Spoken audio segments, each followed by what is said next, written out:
Hey, you guys. Thank you for coming. Scorpio. Ooh. You were not supposed to be first. You bombarded your way into the front. Like, not in a rude way either. It was just kind of, you just slipped in there. Okay.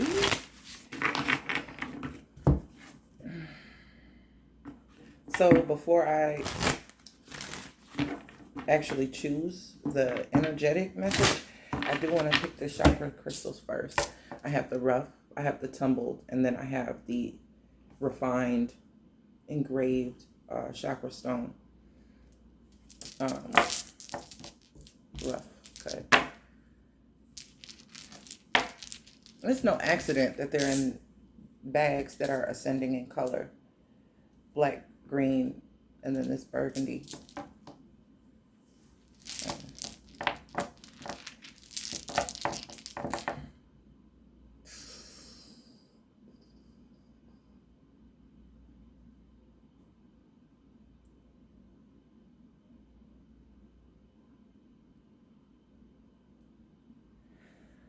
Okay.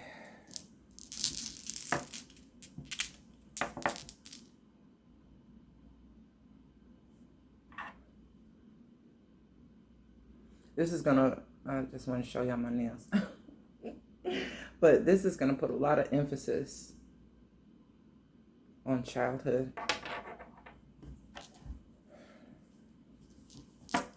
Root, heart.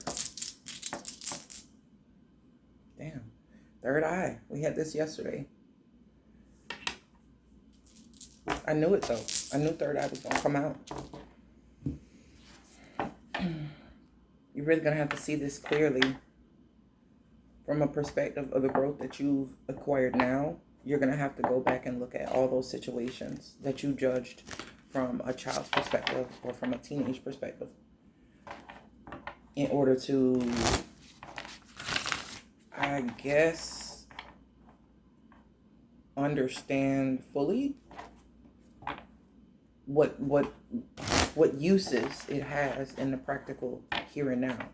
Like, I was thinking before I even started the readings or started to prepare for the readings about, like, one particular thing from my childhood was like silence. That was used in a weaponized form. And as a young adult growing up, when I started to see, like, this is a trigger, I started to use it in the negative connotation that it was used on me, because hurt people, especially the way that they've already been hurt. So then a further look into that, a further analysis of it, just in reflection, just in journaling, or just in peeping my own behavior, it was like, damn.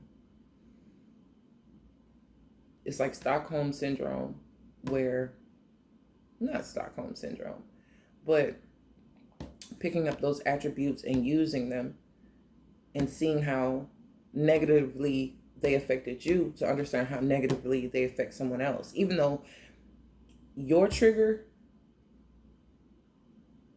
becoming a part of your traits can trigger someone else's healing where they have similar wounding, even if it's the opposite, where they're not used to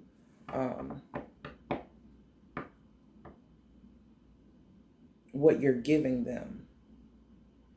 But it will trigger someone else's, like, abandonment issues or something like that. You understand what I'm saying? So a lot of this stuff that we're experiencing, especially when it comes to karma, is a lot to do where people are being used as instruments in order to assist your soul to ascend. So the shit, if you look out on a 3D level, you're like, damn, that person betrayed me. They're fucked up. They did this, they did that.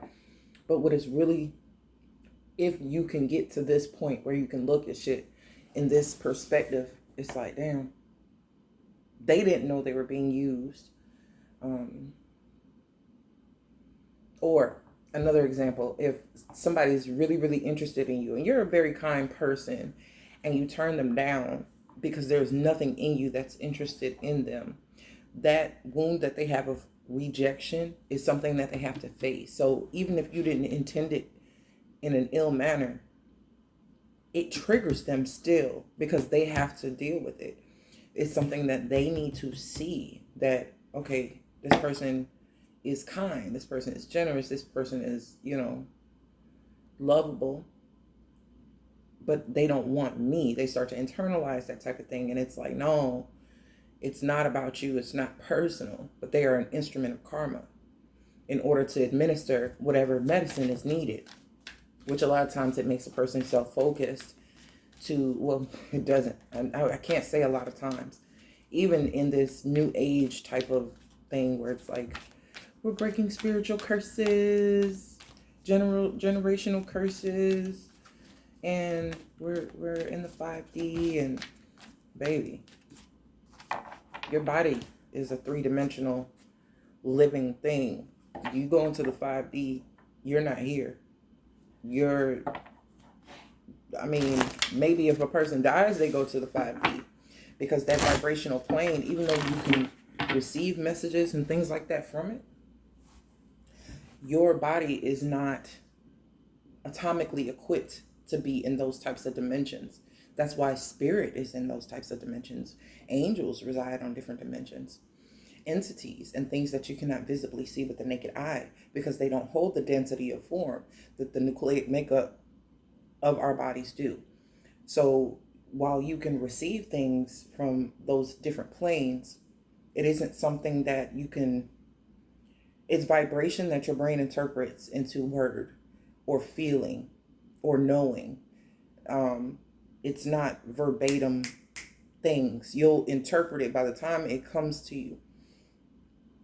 It'll be where you can verbalize it, true, but it's not sent to you in word form.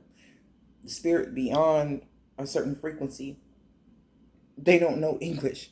They just know how to speak vibration. And you pick up on it, and your whole makeup, your whole everything within you translates it to what you're perceiving it to be. So even still, with your higher perception now, even if you have access to a higher dimensional shift, you can go back to a time when you were very unaware of certain things and be that voice for yourself. It's like the messages and the intuition that you have now when you're receiving messages from source and your guides and your ancestors and shit like that.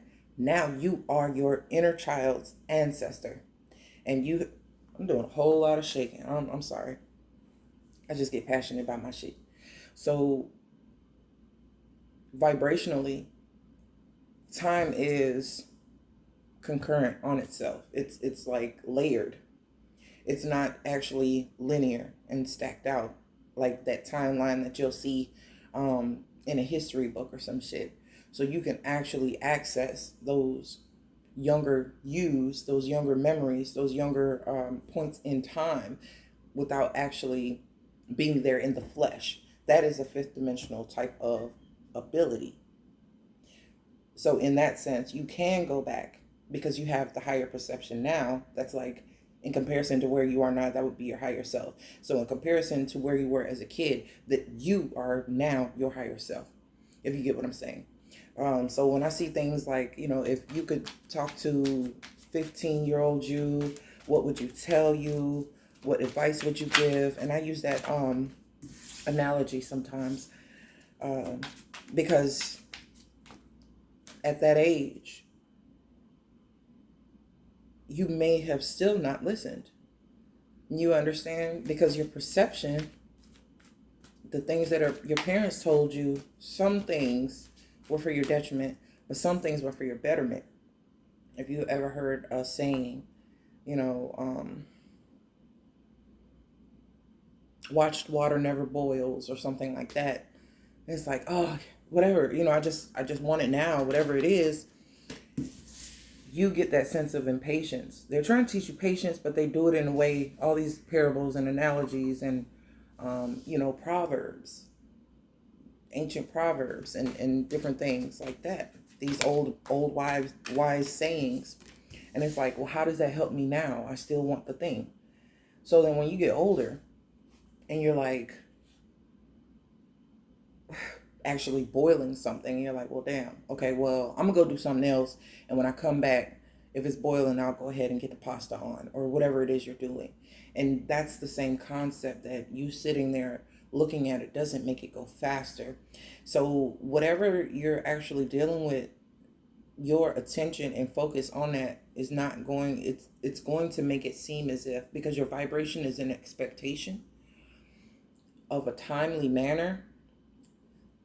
Time is not, time is vibrational, and it is it's even still, it's your awareness of what time is doing that makes it more tedious, makes it more daunting. So you're being asked to not focus on something specific as far as when, and just know. So underneath this root chakra, we have relationship change, and it, like I said, it could have a lot to do with family, whether there has been falling outs, whether there has been a lack, because communication is here, and also environment underneath that. I'm not going to pull no more underneath there. But this is, it's asking you to, and forgiveness underneath the heart chakra. Before I keep going, just to show you all the cards. And nature. Okay. So the perception, this 74 does add up to an 11. And this forgiveness is a 15, which is the tower, which is vibrationally, it's a 6. So it's to restore a sense of harmony. The relationship change is a card that it's a 56. That's also an 11. So these two are mirroring each other. Nature and relationship change. So what I'm seeing with it specifically is that the way you see things will change, and the way the what you see changes, or the way you look at things change, and the way and the things that you look at change, or something to that effect, where understanding that the nature of things weren't strategic, they weren't like calculated and strategized in order to just harm you. There's some benefit to it. And I feel like if you can go back, if you can really see with your perception now, even if you have to write that shit out, or you have to record it in memo form or something like that, and speak about a time when some really fucked up shit went down, or when you felt slighted, or when you felt whatever it relates to that wound, whatever relates to your one of your biggest blockages, which looks like forgiveness here. The nature of the situation. Was it a parent that was under financial stress? Was it somebody who was on and off again with their mate? Was it somebody who had no mate and was alone? Where did this lash out come from? Or where did this pattern of behavior come from? Were they treated like that growing up? Were they abandoned growing up? Were they a person who was very docile growing up and therefore became very aggressive in their older years? You kind of have to look at them like they're specimens and not personalize it and attach it to yourself. Even though you're a product of them, you have the ability to tap into that energy, because they share a sense of DNA with you. And for those who are not actually blood related, you can still find a commonality that puts y'all in the same arena or in the same space. They trigger certain things. And the climate, I'm getting climate when I see communication and environment. When it's about to rain, we do certain things to prepare. We get an umbrella, or we make sure that we have our ponchos, or we don't wear certain types of shoes or certain types of clothes. We may not put any heat on our hair for those who have to actually deal with kinks and coils. There's certain things that you do in preparedness for a certain type of climate, certain type of environment. And I really feel that you weren't in a state of preparation because it was something that you had never had to experience before. But the more you did experience it, it was like, some people just fucking hate rain. Other people love rain, not to be caught in it, but they have a different viewpoint on the rain. Other people like, fucking hate when it rains. Oh, it's raining. And there's this annoyance with this thing. when you have other people like my ass that'll go outside and play in it if it's not thundering and lightning, because my mama told me it was okay. So there's going to be a shift, because if there's that one person, if you don't like rain and someone takes you out on a summer rainy day where there is no lightning, and it's just, if the sun is out and it's shining, a couple clouds here and there, but the rain is coming down, the ground is warm, so you're not cold in the rain. It's not a desolate type of feeling. It's not an isolating type of feeling, but it brings a sense of enjoyment, and it brings a sense of wonder and childhood, splendor and playfulness. It could potentially change the viewpoint that you have on that thing, that rain, and the environment, the climate. It depends on where you are. You know what I'm saying? Petrichor, the smell of rain, it excites me. Other people be like, no, it should stink. I can't stand it. It's just, other people are acclimated to different climates. You have to understand, we can be like motherfucking Air Force Ones and be all purpose around this motherfucker. And that's really where I'm trying to get people to, because people learn in different kinds of ways. They learn by hearing. They learn by seeing. They learn by doing. Okay, so you'll see me pick these cards up and show you, but you'll also see me, having the crystals in my hands or rubbing my hands together, speaking to you, and also showing you with color therapy and how all of these things come together cumulatively to change the environment, to communicate with you in a different climate, one that you can temper based on your preference. So that's no different with this shit that you're going to have to go through. You have to understand that other people are used to different types of climates. The tense climate of a household that has an abusive person in it is going to be far different than a household where the parent is always gone because they have they're overworking, or they have a drug addiction, or X, Y, and Z. So you have to understand that people are acclimated to different climates. So this nature, and the nature card, okay, I get it. It's all coming together. Okay, I saw it there, but I was thinking climate, but it has a lot to do with nature too. Okay, I'm not gonna pull too many.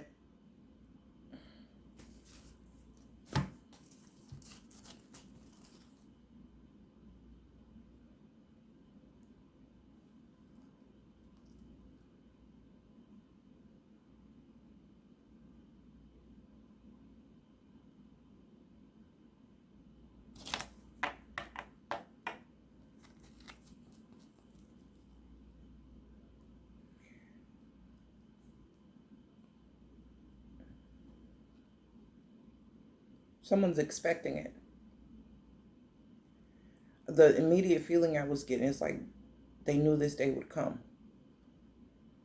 It's not necessarily a confrontation, but it's like they knew the day would come when they would have to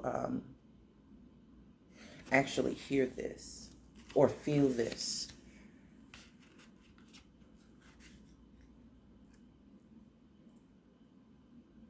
Let me tell you a trick though. You know how like in AA meetings or something, you may not know, but a 12-step program. There's usually a part of the program where they're teaching the forgiveness aspect. Like first you have to admit that there's a problem, and then there's levels and stages. And there's a portion of the healing that they say to write a letter to someone that you have wronged or whatever, in order to get their forgiveness. Now, that's not always the safest thing to do, because when a person is already at a vulnerable state, admitting that they've done something wrong, the person that they've done wrong to still has the power to damage them further while they're in that vulnerable state, because they were probably in a vulnerable state when they were harmed by this person's actions. So what I'm seeing is, for you, not that you've done the wrong, but that the wrong has been imposed on you, you don't have to actually confront the person. Write it down in letter form. But again, you could record this in memo form. You can do this in your own space, Recite it out loud like you're having a conversation with that person, and express all of what you feel, all the negative, but in addition to that, how you have flipped the pain and transmuted it, being able to use it towards something positive in your life going forward. So in doing so, you're saying, this is what occurred. This is what I remember. This is how I felt. This is what it did. This is how it affected me. And with that same pain, I was able to achieve this. I was able to do this. I was able to notice this about myself. I was able to heal this. This is where I am now. This is how I'm doing. And it did not break me. There's an admittance here that although these events transpired, and I did say that they were being used as an instrument of karma, this is also a wheel that more or less indicates time as well. So this has a lot to do with, Jupiter. It expands things, and over time, these memories get exaggerated. That's something that Jupiter will expand. So if you do feel pain, it will feel 10 times worse when you come to, or 9 times worse when you go to actually look into it, confront it. These are 9 different times you've had to defend yourself, or and it's with a specific person. You're ready though. You're ready to actually implement the action. And the thing is, they knew mentally, spiritually, they cognitively, they know it's going to come a time when this has to be confronted. Now, the reason why I say you don't have to actually speak to them in person is because the spoken word is much mightier than the sword, even if it's in writing. So you put this down on paper and you recite it, or you speak it out loud, they will feel it. They will feel it. Just 4 of Wands. I'm going to get a random card because I want 8 of Wands. They're expecting it. One more. Because that's Sag and Mercury. Do that shit. This will be a personal testament. This is just for you alone. You will see the effect of this communication. It will change the climate of a relationship between you and another person.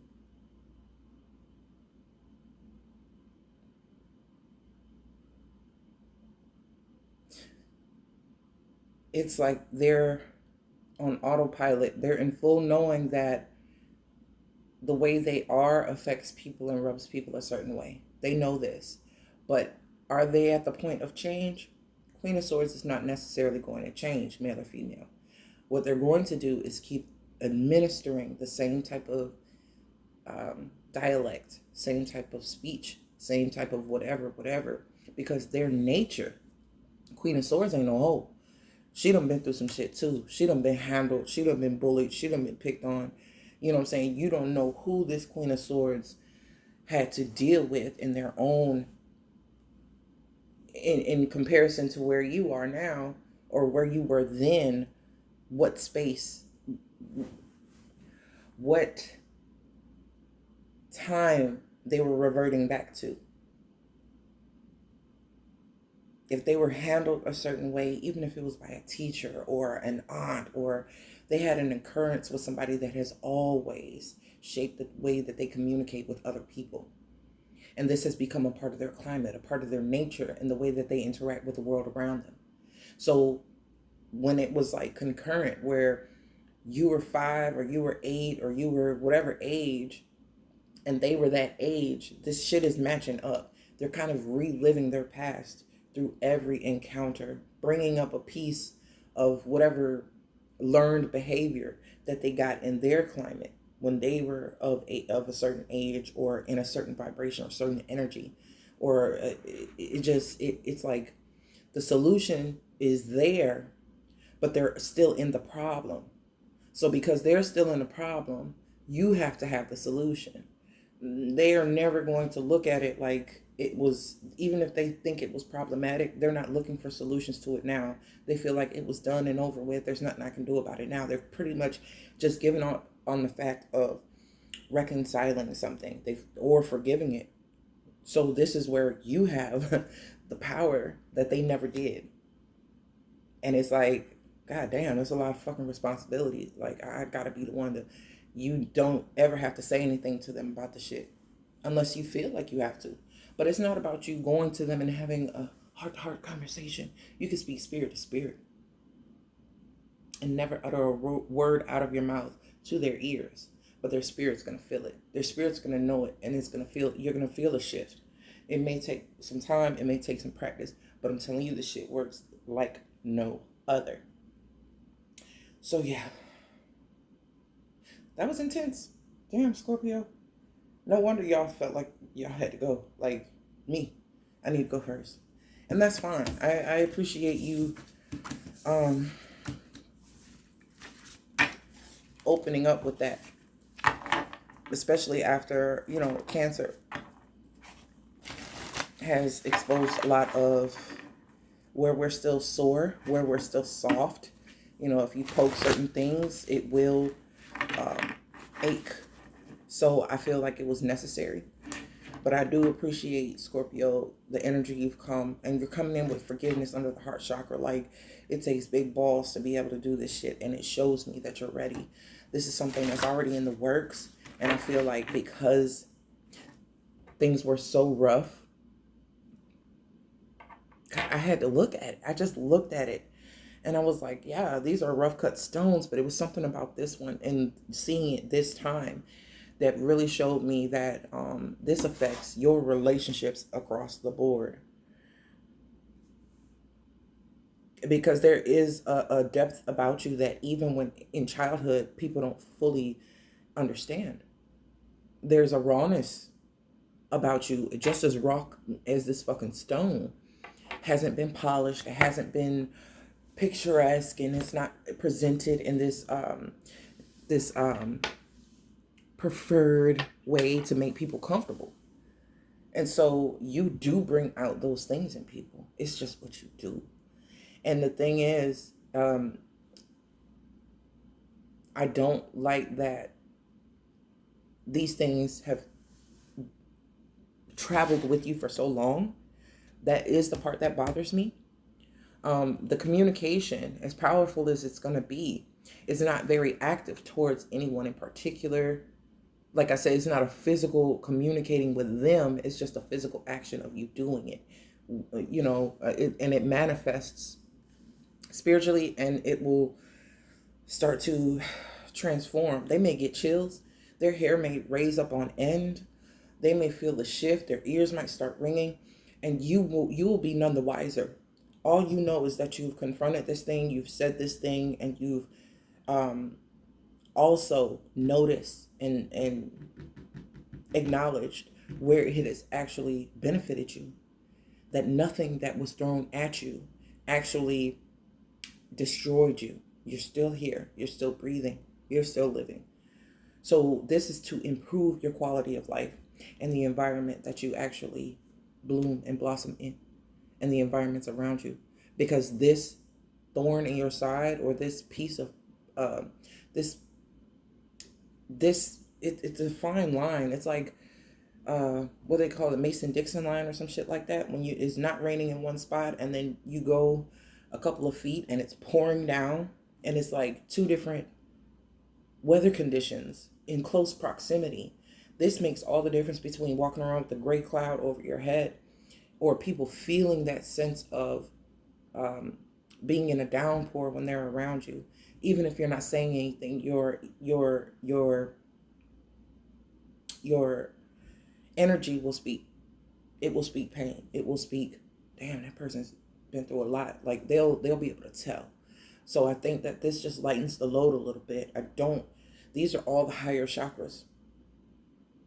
So the root chakra coming up It's like,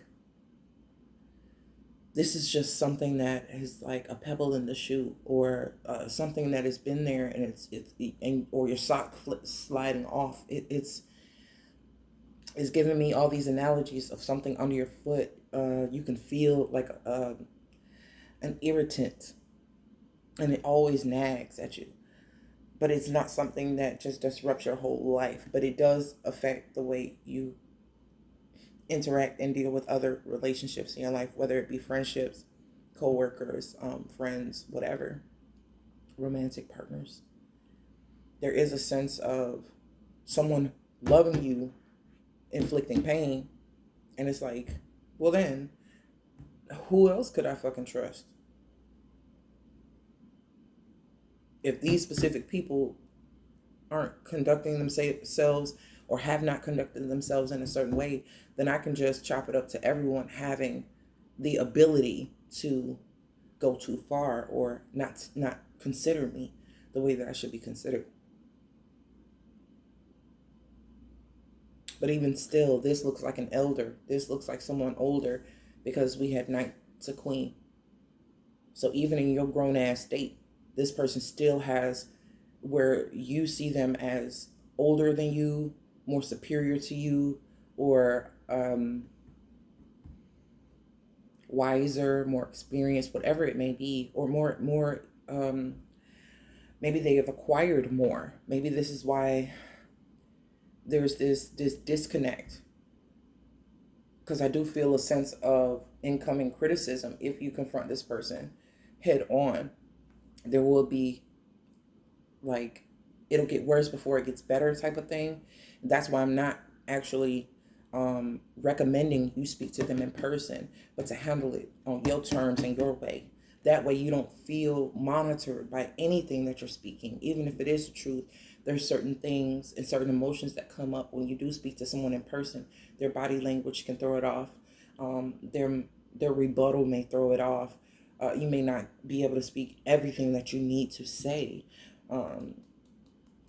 So this way, this method that I'm showing you is a way to get it all off of your chest, because this is not something that just anyone should have a listening ear for, that just anyone could advise you on, let me hear the specifics of your situation and I advise you on how to handle it.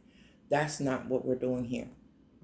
Handle it in a way, I'm giving you a tip or a way to do it without having to get anybody else in your personal business, without you having to divulge these very sensitive areas that really need forgiveness, because it could have to do with your body. It could have to do with abuse, whether it be physical, mental, verbal, financial, or just just having to influence in something specific, or talking about your body, or being reckless as far as in raising you, whatever it may be. It's like it affected your growth, just period. Okay, so that's all I got. Again, thank you for opening that channel. I'll see you guys later.